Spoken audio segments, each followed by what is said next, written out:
అధ్యక్ష, రాష్ట్రం ఎలా విడిపోయిందో అందరికీ తెలిసిందే. ఆ రోజు రాష్ట్రాన్ని విడగొట్టొద్దని రాష్ట్ర ప్రజలందరూ నెత్తినోరు కొట్టుకుని విన్నవించిన గత పాలకులు వారి రాజకీయ లబ్ధి కోసం రాష్ట్రాన్ని రెండుగా విడగొట్టడం జరిగింది. అయితే కంబైన్డ్ స్టేట్లో ఉన్న రాజధాని హైదరాబాద్, తెలంగాణ ఉండటం వల్ల అది తెలంగాణలోకి ఉండిపోయింది. అయితే మన రాష్ట్రానికి రాజధాని అంటూ లేదు. అయితే రీఆర్గనైజేషన్ యాక్ట్ 2014లో 10 సంవత్సరాల వరకు హైదరాబాద్ని రాజధానిగా ఉంచుకోవచ్చని పెట్టడం జరిగింది. అయితే గౌరవనీయ ముఖ్యమంత్రి గారు ప్రజల దగ్గరుండి పరిపాలన చేయాలనే ఉద్దేశంతో వెంటనే రాజధాని కట్టాలనే ఉద్దేశంతో ప్రతిపాదించి నిర్ణయించడం జరిగింది. అయితే రాజధాని ఎక్కడనే దానికి శివరామకృష్ణ కమిటీని కేంద్ర ప్రభుత్వం ఆ రోజు టెక్నికల్ కమిటీని పెడితే వాళ్ళు ఈ రాష్ట్రంలో ఉన్న అన్ని జిల్లాలని పోయి అందరి అభిప్రాయాలు తీసుకుని వాళ్ళు రిపోర్ట్ ఇవ్వడం జరిగింది.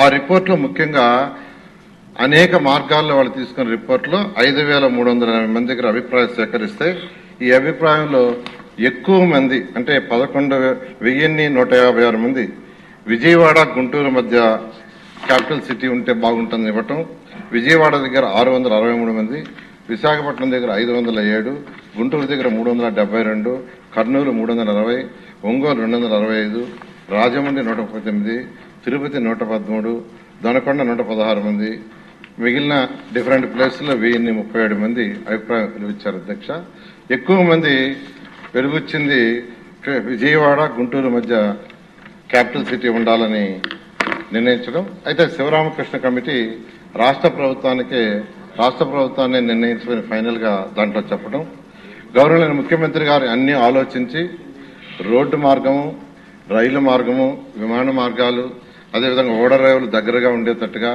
అదేవిధంగా ఉత్తరాంధ్రలో చివరి జిల్లా అయిన శ్రీకాకుళంకి, అదేవిధంగా రాయలసీమలో చివరి జిల్లా అయిన అనంతపురంకి సమదూరంలో ఉండేటట్టుగా గుంటూరు, కృష్ణ ఈ 2 జిల్లాల మధ్య అమరావతి రాజధానిని నిర్ణయిస్తామని సెప్టెంబర్ 4, 2014 అసెంబ్లీలో ప్రకటన చేయడం జరిగింది. అధ్యక్ష, అయితే ఇక్కడ గవర్నమెంట్ ల్యాండ్ లేదు. అయితే ల్యాండ్ పుల్లింగ్ లో తీసుకోవాలని గౌరవనీయ ముఖ్యమంత్రి గారు నిర్ణయించడం జరిగింది. అయితే ప్రతిపక్షంలో ఉన్న వైఎస్ఆర్సీపీ నాయకులు ఇక్కడ క్యాపిటల్ సిటీ రాకూడదని వారు 250 కార్లు వేసుకుని ఈ యొక్క క్యాపిటల్ సిటీ ఏదైతే అనుకున్నామో అక్కడ రైతులందరినీ కలిసి రైతులందరినీ రెచ్చగొట్టడం జరిగింది. అయితే ఏ ఒక్క రైతు కూడా వాళ్ళ చెప్పిన మాట ఇలా అందరూ తిరస్కరించడం జరిగింది. అదేవిధంగా పొలాలను తగలబెట్టారు ఇక్కడ భయభ్రాంతులు చేయడానికి. అదేవిధంగా వరద ముప్పు వస్తుంది, ఇక్కడ రాజధాని కడితే అది మునిగిపోతుందన్నారు. అదేవిధంగా భూకంపాలు వస్తాయన్నారు. ఇక్కడ ఎక్కువ భూకంపాలు వస్తాయని అది కూడా కౌన్సిల్లో కూడా డిస్కస్ చేశారు, వాళ్లే క్వశ్చన్ వేసి. అదేవిధంగా ఈ యొక్క ల్యాండ్ నిర్మాణానికి పనికిరాదని చెప్పటం, ఇలా అనేక దుష్ప్రచారాలు చేయటం జరిగింది. అధ్యక్ష, అయితే ముఖ్యమంత్రి గారి పిలుపుతో 2015 జనవరి 1 ల్యాండ్ పుల్లింగ్ నోటిఫికేషన్ ఇస్తే కేవలం 58 రోజుల్లో ఒక్కటంటే ఒక్క లిటిగేషన్ లేకుండా ఫిబ్రవరి 28వ తేదీకి 34,400 ఎకరాలను 29,966 మంది రైతు సోదరులు ఒక్కటంటే ఒక్క లిటిగేషన్ లేకుండా ఇవ్వటం జరిగింది. అధ్యక్ష, ఇది కేవలం ముఖ్యమంత్రి గారి మీద ఉన్న నమ్మకంతో ఇచ్చారు. అయితే ఈ వినూత్న ల్యాండ్ పుల్లింగ్ ప్రపంచంలో ఇంత లార్జ్ స్కేల్లో ఒక్కటంటే ఒక్క లిటిగేషన్ లేకుండా బహుశా జరిగింది మన యొక్క అమరావతిలోని. అధ్యక్ష, అయితే రైతు సోదరులకు ఆ రోజు వాళ్ళందరితో కూర్చొని అనేక దఫాలు డిస్కస్ చేసి ఒక అగ్రిమెంట్, అంటే ల్యాండ్ని డెవలప్ చేసిన తర్వాత జరీబ్ ల్యాండ్ అయితే 1000 చదరపు అడుగులు రెసిడెన్షియల్, 450 చదరపు అడుగులు కమర్షియల్, నాన్ జరీబ్ అయితే 1000 చదరపు అడుగులు రెసిడెన్షియల్, 250 చదరపు అడుగులు కమర్షియల్ ఇచ్చేటట్టుగా, అంతేకాకుండా 10 సంవత్సరాల పాటు వాళ్ళకి యాన్యుటీ ఇచ్చేటట్టుగా, జరీబ్ అయితే 50,000, నాన్ జరీబ్ 30,000 ఇచ్చేటట్టుగాను, అంతేకాకుండా ప్రతి సంవత్సరం నాన్ జరీబ్కి 3,000 పెంచేటట్టుగా, జరీబ్కి వచ్చి 5,000 పెంచేటట్టుగా ఆ రోజు గౌరవనీయ ముఖ్యమంత్రి గారితో వాళ్ళందరూ డిస్కస్ చేసి రైతు సోదరులందరూ నిర్ణయించారు. దాన్ని ముఖ్యమంత్రి గారు యాక్సెప్ట్ చేయటం, రైతు సోదరులకు అంతేకాకుండా రుణమాఫీ, రైతు కూలీలు ఎవరైతే ఉండారో, అంటే ఈ భూములు ల్యాండ్ పూలింగ్ తీసుకోవటం వల్ల రైతు కూలీలకి ఉపాధి పోతుందనే ఉద్దేశంతో రైతు కూలీలకు పెన్షను, అదే కాకుండా స్కిల్ డెవలప్మెంట్ చేసి వాళ్ళకు ఉద్యోగాలు వచ్చే విధంగా చేయటం, ఉచిత విద్య, ఉచిత వైద్యం, అన్నా క్యాంటీన్ వంటి సదుపాయాలు కల్పించడానికి అంగీకరించి అవన్నీ చేయటం జరిగింది అధ్యక్ష. అయితే ల్యాండ్ పూలింగ్ అయిన తర్వాత, అంటే వైసీపీ నాయకులు ఎన్ని ఇబ్బందులు పెట్టినా, ఎన్ని దుష్ప్రచారం చేసినా, ల్యాండ్ చేతికి వచ్చిన తర్వాత ప్రపంచంలో ఉన్న టాప్ 5 సిటీస్లో ఒక సిటీగా అమరావతిని కట్టాలని గౌరవ ముఖ్యమంత్రి గారు సింగపూర్ ప్రభుత్వం ఈ యొక్క లేఅవుట్స్ డిజైన్ చేయడంలో చాలా ఎక్స్పర్ట్స్. వారిని గౌరవనీయ ముఖ్యమంత్రి గారు సంప్రదించడం, వారు వెంటనే ఒక ఎంఓయూ మనతో కుదుర్చుకొని వాళ్ళు ప్లాన్ చేసి ఇవ్వడానికి నిర్ణయించారు. వాళ్ళు 3 రకాల ప్లాన్లు ఇచ్చారు అధ్యక్ష. ఒకటి capital region concept master plan, reason మొత్తానికి కాన్సెప్ట్. అదేవిధంగా క్యాపిటల్ సిటీ మాస్టర్ ప్లాన్, సిటీకి 217 చదరపు కిలోమీటర్లకి మాస్టర్ ప్లాన్. అదేవిధంగా సీడ్ క్యాపిటల్ మాస్టర్ ప్లాన్, ఈ 3 ప్లాన్లు ఇచ్చారు అధ్యక్ష. ఈ ప్లాన్లలో కూడా గౌరవ ముఖ్యమంత్రి గారి యొక్క సలహా మేరకు 9 నగరాలని, ఒకటి government complex, justice city, finance city, knowledge city, electronic city, health city, sports city, అదేవిధంగా మీడియా సిటీ, టూరిజం సిటీని అన్ని 9 నగరాలకు యాక్చువల్ గా దాన్ని డిజైన్ చేయడం జరిగింది అధ్యక్ష. అదేవిధంగా 30% ఏరియాని గ్రీన్ అండ్ బ్లూగా, ఈ 217 చదరపు కిలోమీటర్లో 30% ఏరియాని గ్రీన్ అండ్ బ్లూగా పెట్టారు. ఆ విధంగా యాక్చువల్ గా ఈ యొక్క ప్లాన్ ని వాళ్ళు ఇవ్వటం జరిగింది అధ్యక్ష. అయితే ఇందులో 27 టౌన్షిప్లు కూడా పెట్టారు. ప్రతి టౌన్షిప్ కి పార్కులు, స్కూల్స్, హాస్పిటల్స్, కమర్షియల్ కంపెనీ వంటి అనేక సదుపాయాలు యాక్చువల్ గా చేయటం జరిగింది అధ్యక్ష. అదేవిధంగా ఐకానిక్ బిల్డింగ్స్ కట్టాలనే ఉద్దేశంతో ప్రపంచంలో టాప్ 10లో ఒకరైన నార్మన్ ఫాస్ట్ అనే ఆర్కిటెక్చర్స్ ని యాక్చువల్ గా సెలెక్ట్ చేయడం జరిగింది అధ్యక్ష. ఇవన్నీ అయిన తర్వాత అమరావతి నిర్మాణం కోసంగా 41,170 కోట్లతో 2014-19లో టెండర్లు పిలవటం జరిగింది అధ్యక్ష. ఇందులో 350 కిలోమీటర్ల ట్రంక్ రోడ్స్, 1,500 కిలోమీటర్ల లేఅవుట్స్ రోడ్స్.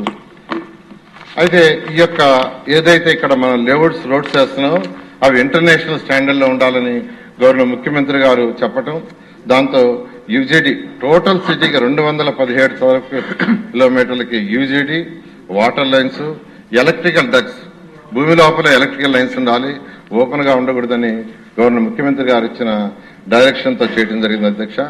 అదేవిధంగా ఐసీటీ లైన్స్ కూడా భూమి లోపల వేయడం జరిగింది. ఫుట్ పాత్లు, సైకిల్ పాత్లు, అదేవిధంగా బీఆర్టీఎస్ రోడ్లు, ఇవన్నీ యాక్చువల్ గా ఇవన్నీ డిజైన్ చేయడం జరిగింది అధ్యక్ష.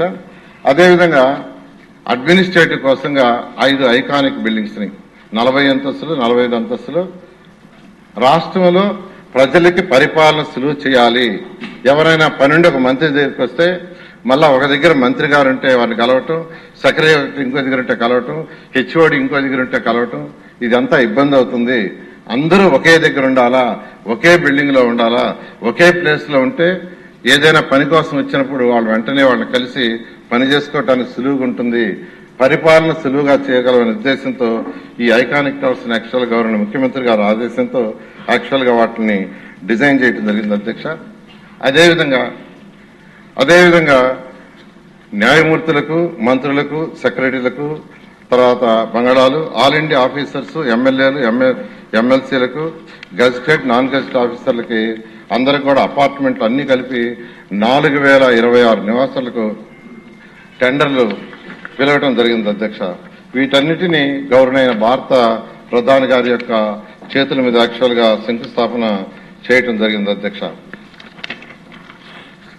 అయితే అధ్యక్ష 2019లో ప్రభుత్వం మారిన తర్వాత విజయవాడ, గుంటూరు మధ్య రాజధానికి ఎటువంటి అభ్యంతరం లేదని 2019 ముందు ప్రతిపక్షంలో ఉన్న 2019లో ఉన్న జగన్మోహన్ రెడ్డి గారు అసెంబ్లీ సాక్షిగా అమరావతిని ఇక్కడే ఒప్పుకుంటామని, రాజధాని ఇక్కడే అని 30,000 ఎకరాలు కావాలని చెప్పిన గత ముఖ్యమంత్రి ప్రభుత్వం మారంగానే మాట మార్చేసి బోస్టన్ మరియు జిఎన్ రావు కమిటీలు వేసి రాజధాని విధానాన్ని 3 రాజధాని విధానాన్ని పైకి తీసుకొచ్చి 3 ముక్కల ఆటం మొదలుపెట్టాడు అధ్యక్ష. అత్యంత దుర్మార్గంగా ఏపీసీఆర్డీ చట్టాన్ని రిపేల్ చేశారు, ప్రజావేదికను కూల్చేశారు, రైతులను పెట్టడానికి ఇబ్బందులు పెట్టారు, మహిళలను చూడకుండా లాఠీ చార్జీలు చేయించి తీవ్రమైన చిత్రహింసలకు గురి చేశారు, రైతులు పాదయాత్ర చేస్తుంటే అనేక ఇబ్బందులకు గురి చేశారు, నిర్మాణ పనులన్నీ ఆపేసి కాంట్రాక్టులను బెదిరించారు, ఎంప్లాయ్మెంట్ ఎకనామిక్ గ్రోత్ కోసం కేటాయింపు చేసిన వివిధ సంస్థలను బెదిరించి వాళ్ళు ఇక్కడ నిర్మాణాలు చేయకుండా అడ్డుపడ్డారు. పైగా మాట మార్చి సీఎం ఎక్కడ కూర్చుంటే అక్కడే రాజధాని పగల్బాలు పలికారు. ఈ విధంగా రోజుకొక్కొక్క మాట చెప్తూ ప్రజలను భయభ్రాంతులు చేసి అమరావతి రాజధాని మొత్తాన్ని నిర్మాణం చేశారు అధ్యక్ష.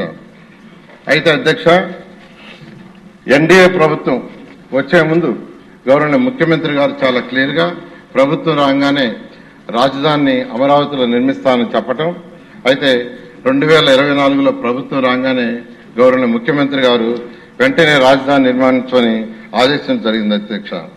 అయితే గత ప్రభుత్వం చేసిన అనేక అవకతవకలు దుర్మార్గాల వల్ల 2014-19లో వెంటనే రాజధాని కట్టడానికి అనేక సమస్యలు ఎదురైంది అధ్యక్ష.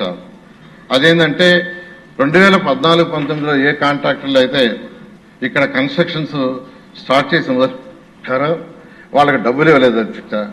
వాళ్ళు కాంట్రాక్ట్ని క్యాన్సిల్ చేసి మా బ్యాంకు ఏదైతే గ్యారంటీలు ఇచ్చామో వాటిని వెనక్కిస్తే మేము వేరే వర్క్ చేసుకుంటామంటే అవి కూడా ఇవ్వలేదు అధ్యక్ష. వాళ్ళది ఏదైతే ఇక్కడ మెటీరియల్ ఉందో అవి తీసుకుపోతామన్నా తీసుకుపోలేదు అధ్యక్ష. మెటీరియల్ దొంగతనం జరిగినా చూసి చూడనట్టు వదిలేస్తూ ఇలా అనేక ఇబ్బందులు చేస్తే వాళ్ళందరూ ఈ ప్రభుత్వం వచ్చిన తర్వాత మా సమస్యలను ఫస్ట్ మీరు డిస్కస్ చేసి మాకు ఇబ్బందులు చేసి మీరు మళ్ళా టెండర్లు పిలవమంటే కమిటీలేసి టెక్నికల్ కమిటీలేసి వాళ్ళ సమస్యలన్నింటి అనేక దఫాలు డిస్కస్ చేసి మళ్ళా ఎవరు కూడా కోర్టులకు వాటికి పోకుండా అథారిటీలో పెట్టి మళ్ళా కేబినెట్ లో పెట్టి సొల్యూషన్ చేసి అధ్యక్ష. అది అయిన తర్వాత మళ్ళా యాక్చువల్ గా టెండర్లకి ముందుకు పోవడం జరిగింది అధ్యక్ష. అయితే టెండర్లకు ముందుకు పోయే ముందు ఏదైతే అంతకు ముందు చేసిన వర్క్స్ వాటి స్టాండర్డ్ కరెక్ట్ గా ఉందా లేదా అనే దానికోసం ఐఐటి చెన్నై, ఐఐటి హైదరాబాద్ వాళ్ళకి ఇచ్చి వాటి నాణ్యతని పరిశీలించి రిపోర్ట్ ఇవ్వమంటే వాళ్ళకి కొంత టైం తీసుకుని వాటి నాణ్యతని పరిశీలించి పాజిటివ్ గానే రిపోర్ట్ ఇచ్చి అయితే వర్క్లు స్టార్ట్ చేస్తుంటే మళ్ళా జగన్మోహన్ రెడ్డి గారు మళ్ళా విష ప్రచారం మొదలుపెట్టారు అధ్యక్ష. అంటే అసలు రివర్ బెడ్ కి రివర్ బేసిన్ కి తేడా తెలియకుండా, రివర్ బెడ్ అంటే ఏంది, రివర్ బేసిన్ తెలియకుండా రివర్ బేసిన్ లో రాజధాని కడుతున్నారు, సుప్రీంకోర్టు కలగజేసుకోవాలని స్టేట్మెంట్ ఇచ్చారంటే అదంతా ప్రజలని భయభ్రాంతులు చేసి మళ్ళా ఇక్కడ రాజధాని రాకూడదు, ఏదో విధంగా కోర్టులో లిటిగేషన్ పడాలి, ఈ రాజధాని ఆగిపోవాలనే ఒక దుష్ప్రచారంతో మొదలుపెట్టారు అధ్యక్ష. అంతేకాకుండా సీఎం ఎక్కడుంటే అక్కడే రాజధాని మళ్ళా ఆ భాషను తీసుకొచ్చారు. అంటే ఢిల్లీలో ఉంటే ఢిల్లీలో, బెంగళూరులో ఉంటే బెంగళూరులో, ఇలా అంటే ప్రజలని రకరకాలుగా భయభ్రాంతులు చేయాలా, ఇక్కడ రాజధాని రాకుండా చేయాలనే ఉద్దేశంతో చేయడం జరిగింది అధ్యక్ష. అయితే కానీ రైతులు ఏ రైతులైతే ల్యాండ్ పూలింగ్కి ల్యాండ్ ఇచ్చారో ఆ రైతులు గౌరవమైన ముఖ్యమంత్రి గారిని కలిసి, సార్ దీనికి ఒక శాశ్వత పరిష్కారం చేయండి, రోజుకు ఒక్కొక్క స్టేట్మెంట్ ఇస్తున్నారు, అందువల్ల చట్టంలోనే ఏదైతే 2014 చట్టంలోనే సవరణ చేయించి ఇది శాశ్వత రాజధాని ఉండేటట్టుగా చేయమని గౌరవనీయ ముఖ్యమంత్రి గారు రైతు సోదరులందరూ కలిసి మాట్లాడటం, సీఎం గారు కేంద్రంతో ప్రైమ్ మినిస్టర్ వాళ్ళతో మాట్లాడి ఇన్ ప్రిన్సిపల్ యాక్చువల్ గా వాళ్ళు యాక్సెప్ట్ చేశారని తెలిసింది. అయితే దీనికి సంబంధించి మన శాసనసభ సవరణలు చేయాల్సి ఉంది. దానికి గౌరవనీయ ముఖ్యమంత్రి గారు ప్రవేశపెట్టిన తీర్మానం ఏదైతే ఉందో నేను దాన్ని ఆమోదిస్తున్నాను అధ్యక్ష.